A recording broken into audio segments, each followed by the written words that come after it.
Okay, no, to be clear, I'm not laughing at the fact that the Blues have had their best week of hockey literally since I started covering them as, you know, a channel.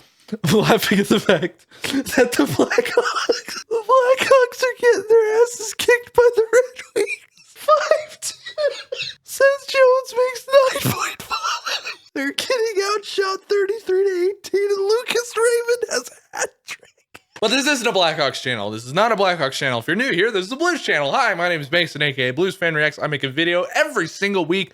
I used to make one after every single game, but I got called Steve Dangle wannabe too many times, so I'm like, you know what, let's change up the format a bit. And I'm happy to announce that for the first time in this entire channel's existence, I got to go to a Blues game. I was at the Blues game in Vegas, and oh my God, let me tell you, I could go on and on. I could make this video like 40 minutes long just talking about how awesome the fans are and what my experience is. I might do a video on that later, but it was just such a blast, and I'm really glad I got to go. And for the record, whenever I wear this jersey in person, we're 1-0, and whenever I wear this jersey watching a Blues game on TV or in person, we're 2-0. So this is my new lucky jersey. Sorry, Pat Maroon. Speaking of Pat Maroon, we got a new addition to the background, Mr. Brett Hall over here. I got this one from Shithawk Jerseys on Twitter. You guys should go follow. I got a pretty good deal on it. It's not a super high quality jersey, but I bought it specifically so we can replace Pat Maroon in the background because that jersey was getting way too many holes from thumbtacks. You know, if the Blues bow out in the first round, I could use your iron liver. But enough about that. Let's talk about this week. And if you ask me, this was a fantastic week to be a Blues fan. We are undefeated to start the season at 4-0. Minnesota just lost today, meaning that we have sole possession of first in the Central Division. So let's start from game number 2 of the season. It's the St. Louis at Arizona game. Right out of the gate, the Blues just suck. Like suck. It's like a continuation of last season where the Coyotes for some reason just owned our team. And sure enough, Blues take a dumb call. Clayton Keller, of course, scores, makes it 1-0 Coyotes, and we're all like, you know, do I really want to watch this season? After all, football season's going on right now and the Chiefs are playing. Oh wait, they suck too! But then 90 seconds later, there's a miscommunication on the Coyotes defense and Torrey Krug makes a beautiful breakout pass on Jordan Kyrou's stick. He has Buchnevich on his right side. Beautiful dish, a beautiful goal, the Russian mobster, his first of the season, and we're tied at 1. Have you ever seen a Nat Geo Wild documentary? I have. I was a very bored kid growing up. Yeah, apparently so was Booch. And he took a very special liking to the Ram episode. And we all know the drill when it comes to NHL player safety. That's sarcastic. No, we don't. But because Pavel Buchnevich's name isn't Tom Wilson, he doesn't get off that easy with a $5,000 fine. He gets suspended for 2 games, including the one game that I bought tickets to specifically to see him play. But it didn't seem like the Blues were missing him that much, and that's going to make him that much more deadly when he returns to the lineup tomorrow against the LA Kings. Actually, by the time this video comes out, it'll be today. Hi, future. Can you tell me if gas prices have gone down yet? Blues head to the second with a 1-1 tie, and every single one of us were just going, please, please, let's not have second period woes like we did last year. 4 minutes in, Lawson Krause, it's 2-1 Arizona! I'm assuming that on the ensuing TV timeout, Craig Berube gave everyone on the bench a good hard paddle spanking because the Blues, man, went out flying. Falk scores, Kyrou scores, Kostin scores again on a neighbor's assist for his first NHL point, and then Kyrou scores again. That is 5 goals in 5 minutes, and those first 4 were on consecutive shots. And yes, we're only 4 games into the season, but I think it's fair to say that the Blues' second period woes are gone. Arizona scores twice, but it doesn't end up mattering. Ivan Barbashev scores to seal the game at 7-4 for the Blues, and they win. Jordan Kyrou, 4.9, obviously the first star of this game and the MVP, but Klim Kostin, man, I mean, 2 goals, tripling his NHL goal total. Just unbelievable. It proves that he deserves a spot in this lineup, and it sucks because once Booch and Saad come back, there's not going to be room for him. Depth like this is a very good problem to have, but it's still a problem. Blues outshot the Yotes 33-26 in this one, and we're 1 for 2 on the passing drill, excuse me, the power play. and I'm feeling really good going into the Vegas game. Quick story before we talk about the Vegas game. So I arrived at the T-Mobile Arena Plaza at like 3 o'clock, which is like 5 hours before puck drop. Really excessive, I know. I was using Frontier Airlines and I wanted to make sure that they weren't delayed enough where I missed the game. I'm sitting on one of the tables outside the beer house and all of a sudden these Blues fans come by. And of course I'm like, yeah, let's go Blues. And they're like, yeah, let's go Blues. Can we take a seat here? And I'm like, hell yeah, take a seat. And so there's just like 5 of us just sort of chatting, having fun, talking about the Blues. It was so awesome being able to talk to a Blues fan face to face. And pretty soon, still like literally 4 hours before puck drop, we have just this gaggle of Blues fans that's just kind of hanging out, talking hockey together. And we're just chirping at all the Vegas fans that are coming by and they're chirping back. What a great atmosphere. It was a lot of fun. So we're all chatting, having a good time at the beer house. And then right across the street by the MGM hotel, there's this bearded fellow that's just slowly walking by. And oh my God, that's Ryan O'Reilly. And it was pretty funny just watching everybody come up and scramble to the T-Mobile Plaza to hopefully get a picture with him. And I just cannot stress enough how awesome Ryan O'Reilly is. He was like signing autographs for Vegas fans too. He was taking pictures with anyone. He was just such a nice guy. So then we all kind of pick a table right by the plaza, and pretty soon there's these more guys with suits coming. And pretty soon this guy, me, who's only met literally one NHL player in his entire life, and that was when he was like 13 years old, is suddenly getting pictures with just a bunch of Blues players. It was literally the coolest thing, I think, that has ever happened to me in my life. You can check my Twitter for those pictures, but I'm mostly proud of this guy. Speed Demon is photogenic! But honestly, the one that took the cake for me wasn't even a player.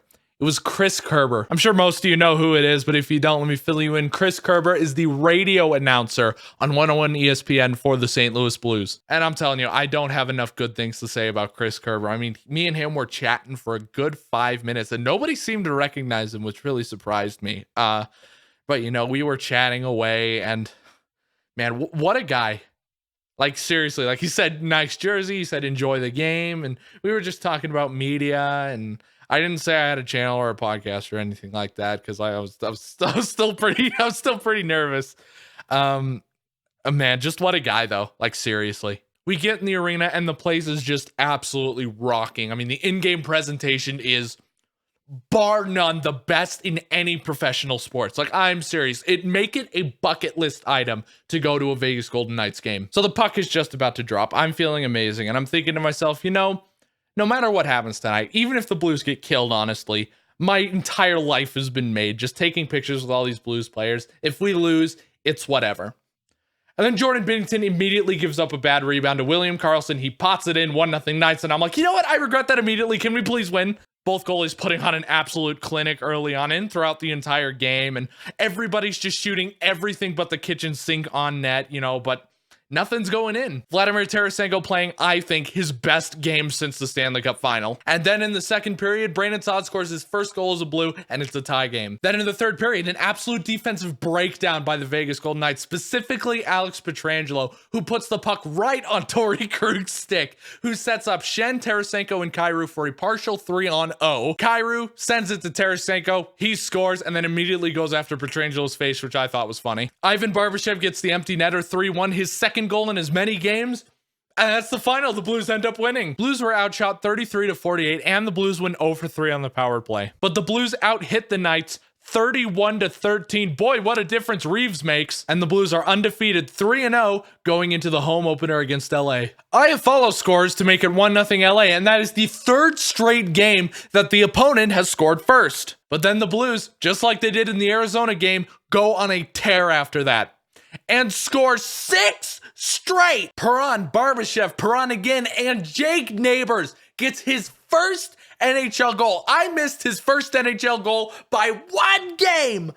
But it doesn't matter because he got it. And by the way, you should follow this account right here on Twitter. I'm posting the State Farm jingle after every single one of his points. Why? Because I was bored and thought it was funny. Ryan O'Reilly scores to make it 5-1 Blues going into the third. And then James Neal pots his first as a Blue 38 seconds into the third to give us a 6-1 lead. The Kings score twice to put it within 3. But then David Perron completes the hat trick on a power play goal. What? Oh, I dropped my hat. Let's try that again. Woo! There we go. Now, before we get into the MVPs and the MUPs of this week, let's just talk about how the Blues played in general. Obviously, right now, we are in sole possession of first in the Central Division. But what's really concerning me right now is the fact that we get off to a great start, which is awesome.